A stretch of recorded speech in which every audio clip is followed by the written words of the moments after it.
سلامونه او احترامات ملګرو. الله دې وکړي چې ټول به روغ او جوړ یاست او ژوند به مو ښه روان وي. امید لرم چې ښه اختر به مو تر دا دمه تېر کړی. ملګرو، نن غواړم چې په بیړني حالت کې تاسو څنګه استوګنځای اخیستلی شئ، یعنې دولت نه ځای اخیستلی شئ. مطلب هغه ملګري که څوک اسناد لري، اسناد نه لري او دوی ته د ځي ضرورت وي، د سرپناه ضرورت وي، نو دوی څنګه په یو بیړني حالت کې دغسې حالت کې استوګنځای دپاره دوی غوښتنه کولی شي. د هغې نه مخکې درته دا وایم چې هر کله تاسو فرانسې ته راشئ او تاسو پناه غوښتنه کوئ، په پریفکچور کې په اول ملاقات کې تاسو ته د استوګنځي پیشنهاد کیږي او هغه باید تاسو قبول کړئ.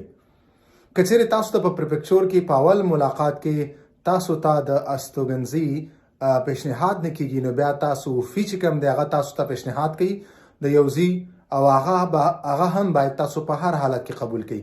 که چیرې تاسو یې قبول نه کوئ، نو تاسو باندې چې کوم دولت تاسو رقم نقدي کومک کوي هغه تاسو باندې بندیږي، بل ستاسو بیمه تاسو باندې بندیږي. اوس که چیرې یو کس هغه په داسې یو حالت کې چې هغه نه په اول ملاقات کې دته استوګنځي ځای ورکړی شوی او نه وفي ورکړی، نو دی به څه کوي؟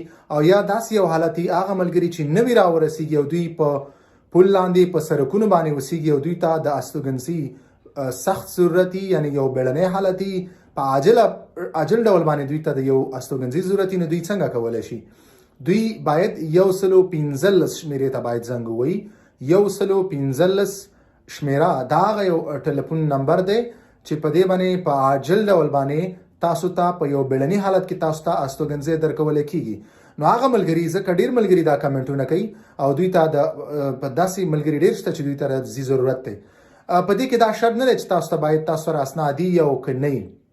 طبیعي خبره ده، هغه ملګري چې نوي راغلي او دوی پلونو لاندې اوسیږي، سړکونو باندې اوسیږي، نو دوی سره اسناد نه وي، دوی پناه غوښتنه نه کړي، نو دغه شمیره 115 دوی دپاره کار کوي، دا دوی دپاره فعالیت کوي.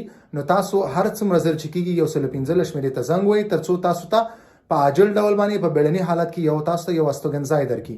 دغه ځای موقعیت دپاره یي، ځکه ځایونه کم دي، دوماندونه چې کوم دي هغه ډېر زیات دي، خلک زیات دي، نو دې دپاره تاسو ته یو بیړنی حالت کې یو ځای درکوي چې په موقعیت ډول تاسو هلته واوسیږئ.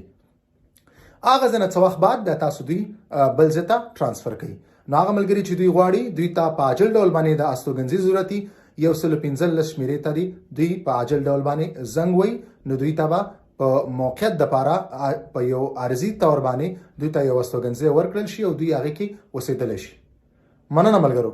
که تاسو هر رقم سوال لرئ، پوښتنه لرئ، خپلې پوښتنې دلته په یوټیوب چینل کمنټ سیکشن کې تاسو پوښتنې کولی شئ.